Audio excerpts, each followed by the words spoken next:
Knock, knock. Guess who? You may know me. I'm your constant companion. I'm your greatest helper, or I can leave you in the mud, stuck, standing. I will push you onward and take you to greener pastures, or drag you down and spoon feed you all you can eat disasters. I'm at your command. Half the tasks you do, you might as well turn them over to me. I'm able to do them quickly. I walk outside with you each time you leave the front door. My actions can bring an encore or be an eyesore. I'm easily managed. All you have to do is be firm with me. Show me exactly how you want it done, and I will do it automatically. I'm the servant of the greatest shakers and movers, and the servant of the greatest losers. You may run me for profit, or you may run me to ruin. It makes no difference to me, because you're the ship and I'm the captain. I determine how fast or slow we'll be cruising. Be resolute with me, and I'll put the world at your feet. Be careless with me, and I'll throw you in the ocean with shoes made of concrete. Guess who? I am habit. I'm here today to provide you the tools on developing habits you need to become successful and not a victim of yourself. My concern is about you, the person, and not the basketball player. Just like you, I'm passionate about basketball. I was a starter on the varsity high school team from the 10th grade to the 12th grade year. My senior year, went to the Final Four in California. And after that, got a basketball scholarship in NCAA. Now, just like me, I want you to be like me. And that is by being passionate about self-improvement off the basketball court. I want you to be successful in life. I want for you to prepare for your future by creating it today.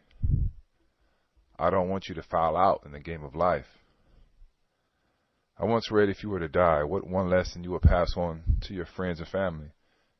And many thoughts went into my head on what that would be. To help me decide what that would be, I ended up going through my old photos of growing up in Oakland. And after reflecting on my life, I realized that the most impactful message I can pass on, it will be this. Remember this. When you change, everything else will change. Now, as I looked at my old photos, I came across my old 7th grade or 8th grade basketball picture. And I shook my head. I started to laugh because as I was looking at these photos, I can't believe that we used to wear these little ooh baby shorts. So small. I mean, the underwear I have on right now is longer than what we used to play in. You'll never catch me anything like that again. But anyhow, and so I started looking at the pictures closely, and I started to reflect on how I grew up. And I came across some photos. I remember of Robert. I used to spend the night at his house, and we did a lot of things together. But in high school, he dropped out. Right after his mom died, he started to sell drugs and ended up dying on the same corner where he sold drugs. Mike, I grew up with from like 4th grade all the way to high school. And we played football together as well. And in football, he got player of the year. But he dropped out as well to go sell drugs. And my football season, we won actually championships in basketball and football. And Mike was getting all types of letters from schools interested in him. But right after football season, he told me English class, man, I need to get some money. I'm about to leave school. And I remember him saying he doesn't want to work at McDonald's because everybody around him, where he lived, was making quick money. So that's what he did. He left. I saw him, last time I saw him, I was driving down the street, and he was on the corner. I got out of my car, and he had all type of crack in his mouth. He would have it in his mouth so that when the police come, he can swallow or spit it out so he has no evidence. And then about a month after that, I got a call, like 6 a.m. Got woken up by a friend of mine. Said Mike got shot. It was a dice game. Someone came and robbed the dice game. He got shot with a 12 gauge in the face. He was 19. There's a lot of different stories that I have, probably like a lot of the people who grew up in the inner city. And it's a sad thing. It is. It's a very sad thing. I also think about another friend that I had that I haven't seen in a long time. And I ended up taking him to his friend's house. And while we're driving down the street, he said, "Hey, man, remember that store right there?" "Nah, remember when you did that drive-by?" I was like, "Nah, it wasn't me, man." He said, "Oh, yeah, yeah, that was so-and-so." And I'm in the car tripping like, wow. And I found out that my friend, anyhow, I can go on and talk about all that stuff, but that's not the purpose of that, to just for me to relive my past and everything. The purpose of me talking to you right now is to give you some information so that you can be better in life.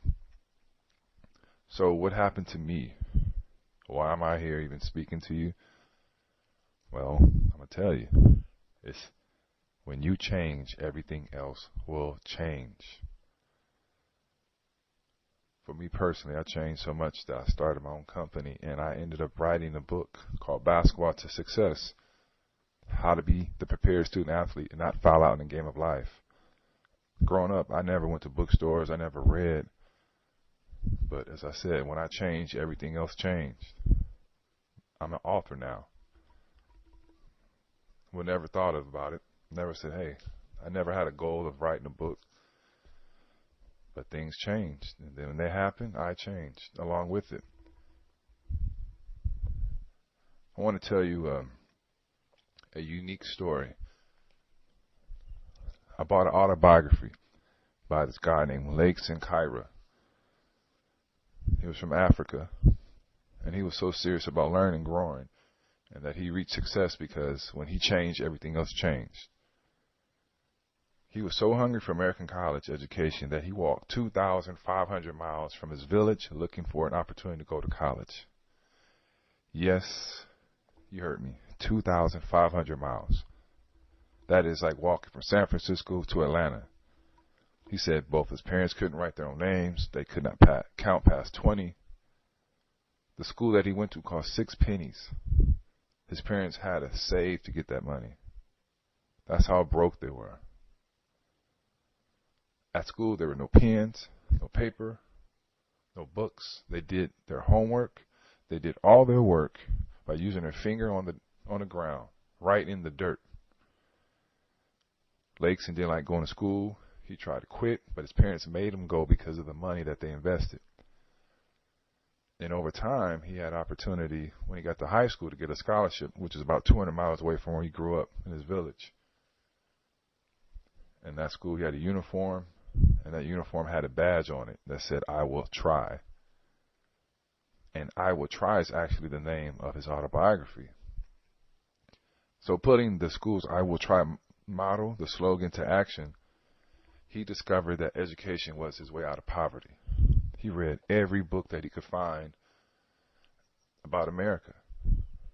He liked books about Booker T. Washington, Abraham Lincoln. By reading these books, he realized that America was a place he needed to go for freedom and for independence. He told himself that one day he would go to college. He said, quote, "Young men grow up with no schooling, no work, and they become thieves and damage the country. I wanted to do better," he said. After high school one day, he asked his mother if he can go to America for school. Without knowing where America was, she gave him permission. Before she found out how far it was, he left the next day, October 14th, 1958. He was barefoot, had a map, an axe. He had on his uniform with the "I will try" badge. His goal was to go from village to village, seeking work and food as he went. He wanted to go to Egypt and get on a boat and work for his fare to get to America. Now, yes, that's a huge goal, but he did not doubt that he can reach it.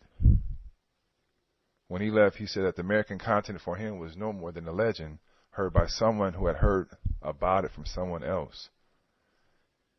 He reflected on how he used to dislike school, how he used to cut school, how he quit a couple of times, and now here he was, he said, giving up all to run, after which I had once disliked, for a journey that originated with a greediness for learning.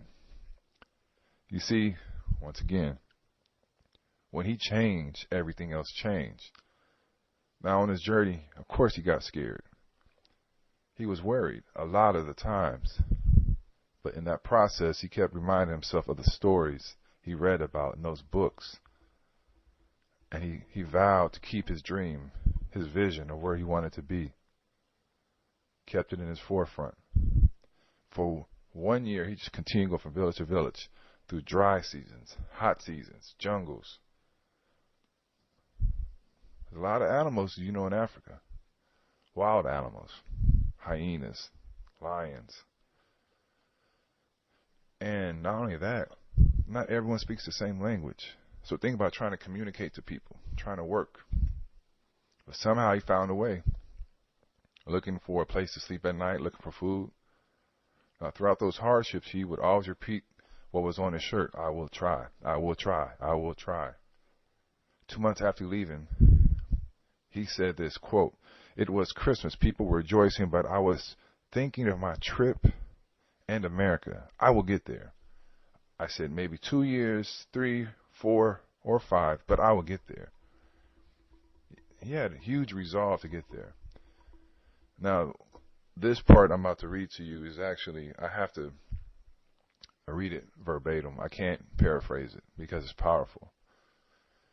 And this is what he said. He said, quote, "I would argue with myself that it was better that I should return home and live and laugh and talk about my failure and perhaps make a better plan and a better arrangement than keep on pushing and possibly die of an illness on the road. I even argued that others will learn about my futility of undertaking such an adventure without any more provisions that I had. After all, if I returned to my college, who would really care whether I had an academic regalia and a piece of paper saying that I had a degree from American college, or even a humble diploma? It would not make any real difference. My father had lived his whole life without being able to write his own name. My mother, to use her word, was blind when it came to print. After all, they were the same people I'll be living with in the village who maintained that an educated person was lazy, that he could not build a house or do any manual work with his hands. But regardless of whether or not it made any difference with a degree or a diploma or neither, I could not really stand the ridicule arising from my cowardice. I would have not only failed my goal, but also embarrassed the model of my beloved school. I will try." Unquote. Now, in his journey, one day he was at a library, American library at that. He said that where you can check out books for free. He went there, came across a book, didn't know what the word meant, and then he ended up looking for a dictionary. Instead, he found a book for American colleges. So he decided, I'm going to write every single college in here, because he heard that they give scholarships. So that's what he did. He wrote, and one got back with him in Washington State, and they offered him a scholarship, and he ended up going. And he saved his last money to buy some shoes because he said he didn't want to go to America barefoot. In all, it took him 2 years to walk that 2,500 miles. 2 years. He said that when God has put an impossible dream in your heart, He means to help you fulfill it. And I believe this to be true. When as an African bush boy, I felt compelled to be an American college graduate. Now, what can you learn from this story? Well, you can apply anything in life by having the 3D principle that I believe. 1, you have to have desire. 2, determination. And 3, dedication. But what kills me is that, as we know with basketball players, you get a free ride sometimes when you go to school. We know it's not free. There's a lot of work. It's like having a job when you're playing basketball. But even in high school or in college, people have resources, and they just let it go. They take the easy road. And here I have somebody like Lakeson who's walked 2,500 miles just to go to college. And there are people who go to school and do whatever, but they just loaf around and be lazy in school. And later on down the life, they're broke as a joke and can't do nothing. They have no career to fall back on, nothing. Because in the real world, no one cares about how many points you scored, how many wins your team got. It's all about right now, what can you provide? Now, success is to know what you want, and it is to get it. It is predictable. It's not an accident. The fastest way to success is to find people who are getting results that you want. You have to study them. You have to copy, paste, and tweak what worked in their lives. And if you do what they do over and over again, you'll get what they get over and over again. So learn from the experts. Go to seminars. Let's say, for example, you want to be an architect. What does that mean? That means you need to subscribe to architect journals, find conferences, find people who's already doing it, see if you can have an informative interview with somebody. You got to take charge. You are responsible for your life. Learning requires new actions, not just new information. Now, everybody wants to be successful, but it doesn't come to you. You got to go to success. You have to find it, get in a headlock. It's up to you. It is up to you. As I said and will continue to say, when you change, everything else will change. But in order for you to reach massive success, you have to change 3 essential things. Now, the first thing is your thoughts. You are what you think about most of the time. Just like you are what you eat, you are what you think. You get what you think you deserve, and because your thinking predicts your actions, how you think is how you act. If you say it's a lousy day, if you think it's a lousy day, it doesn't matter if you say it or think. It's too cold, I don't feel like dealing with people, I'm in a bad mood. Everything you say will match up to how you feel, what you say to yourself, what you think about. What you think about controls what you focus on. And what you focus on expands. It doesn't matter if it's negative, it doesn't matter if it's positive, true or false. You get what you look for. All right, let me prove it to you. Right now, look around where you are right now and look for everything that has a color brown. Go ahead. Start looking. Look for brown. Turn your head. Start looking. Look for brown. Look for brown. Look for brown. Look for brown. Look for brown. Look for brown. Go ahead. Look. Identify what you see. All right. Now close your eyes. Really, close your eyes. And I want you to say out loud everything that you saw that was blue. Okay. All right. Now open your eyes now. Now look for blue. Look for blue. Look for blue. Look for blue. Look for blue. Did you get why you found more blue? It was because you get what you focus on. What you focus on expands. What you focus on longer becomes stronger. The blue is always there. The brown has always been there. But it's all about what you focus on. And so with your thoughts, how are you focusing? If you're on a boat, you can't control the wind, can't control the waves. The only thing you can do is control your sail. And that sail is your thoughts. That's so key. Now, for you to be successful, you really have to eliminate all the type of negative thinking that's out there. Don't say or think, I don't know how to. Don't say I can't. Don't say I wish I could. I need to. I ought to. I'm trying. I know I should. I wish I could. That's not going to move you. You're going to be stuck. Instead, you say to yourself, I must. Say I choose. Say I can. I will. Say if it's to be, it's up to me. Say when I focus, I get what I want. It's up to you. Change your thoughts. You will change your life. You are where your thoughts have brought you, and tomorrow you'll be where your thoughts will take you. Now, the second thing for you to realize is goals. People with goals succeed, and those that don't have goals won't, period. Goals determine your destination, just like a ship leaving a harbor or an airplane leaving. The journey is all mapped out. You got to figure out where you are, where you want to go. The destination is key. Without knowing where you're going, the ship, the airplane won't leave. It's like the GPS. Now go ask 5 people you know what their 1-year goal is for this year, or their monthly goal. Some may think about it for a long time. and may give you an answer, but it's a specific. But this is what you do. You say, okay, what are you specifically doing to reach that goal?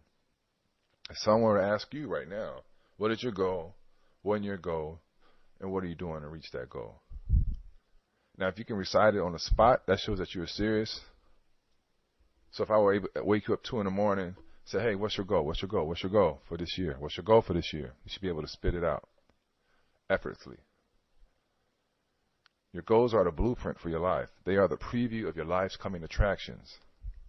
Increase your ability to create goals and achieve goals. Without goals, you will live problem to problem rather than opportunity to opportunity. Motivation will get you started, but it's your habits will keep you going and how you spend your time. You can't hit a target you can't see.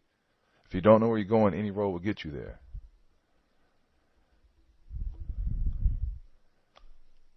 Knowing goals and how to accomplish it is key. You have to organize your life around the goals that you want. They have to be clear. Now, in regards to goals in life, there's a key principle that I once learned. It's called the be, do, have. And it goes like this. So you need to structure some goals around these 3 areas. And then one is, in life, what do you want to be? The second one, in life, what do you want to do? The third one, in life, what do you want to have? The be, do, have. Who do you want to be? What do you want to do? What do you want to have? And the last part of the 3 essential things that I told you need to be aware of is vision. Visualizing your goals accomplished, achieved. So far we talked about the right thinking, having the goals to push you. Now it's visualizing. I once read about a study that a university did for basketball players to determine the effects of visualization on performance. And they were using free throws as a measure. So what they did is they figured out what's the person's shooting percentage right now, and then they divided up 3 groups. First group will go to the gym, practice making free throws every day for 30 days for an hour. The second group will go to the gym, but instead of picking up a basketball, they will lie on the ground and spend their time visualizing themselves making free throws. And the third group did nothing at all.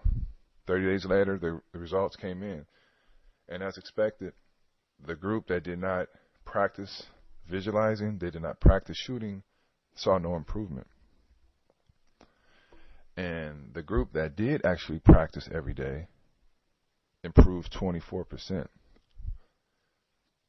Now, the group that did not practice at all, they just laid on the ground and visualized them making the shot, they improved 23%. Now, true visualization can help you on the court, but my objective of speaking, my objective of my company, and my book, Basketball to Success, is because I'm concerned about you, the person, and not the basketball player. It's all good that, you can do a windmill, you can hit, lead the fast break and dunk from the free throw line or whatever it may be. You got handles. Okay, that's fine. But it's about life, man. I want for you to be successful off the court. So for you, when you visualize your dreams, visualize your goals being accomplished, visualize the career you want, visualize where you want to travel, the be, do, have, visualize where you want to live. See your success in your eye. Smell it, taste it, touch it, feel it. There are 4 parts of the visualization process. The first one is frequency. How often do you visualize your goal? The second part is intensity. How much emotion do you put behind that? The third part is duration. It's like, how long do you think about it?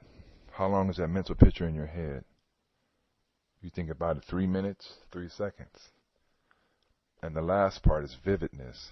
How clear is it to make it a reality for you? Do you see it? Is it really clear? by creating that clarity will help. As I said before, if you don't know where you're going, any road will get you there. So look at it like this. See the perfect outcome. Close your eyes.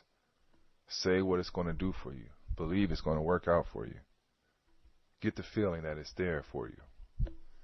Now, in conclusion, knock, knock. Guess who? It's me, Basketball to Success. Can I come in? Success is to know what you want and to get it. To be successful in school, your career, your health, your finances, it's all up to you to decide what you want. Success leaves clues. You have to find it. Be the detective. You have to go out there. Seek and you shall find. It's up to you, though. You have to take charge. But the quickest way is to find out what you want and find out who's accomplishing that. And as I mentioned, learn from them. Do your best. Do your best to do so. You got to. To become someone you've never been, you have to do what you've never done before. Everything starts with you. Everything in your life, really, you have attracted. You can change your future because you can change the person you are today. It doesn't matter how old you are. When you change, everything else will change. You can design your future so that you can have a wonderful life by choice and not by chance. You can be a master of change rather than a victim of change. Today, I have gave you a lot of tips on how to become successful and not a victim of yourself. On my website, basketballtosuccess.com, you are able to get a free download of my book. But overall, it's all up to you to take charge.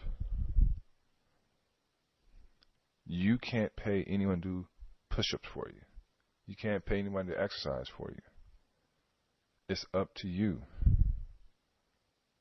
It is all up to you. You are responsible for your life, for your choices. You choose and continue to choose the direction of your life. In life, there are three types of people. The person who makes things happen, the person who watches things happen, and the person who says, hey, what happened? Now, what kind of person are you?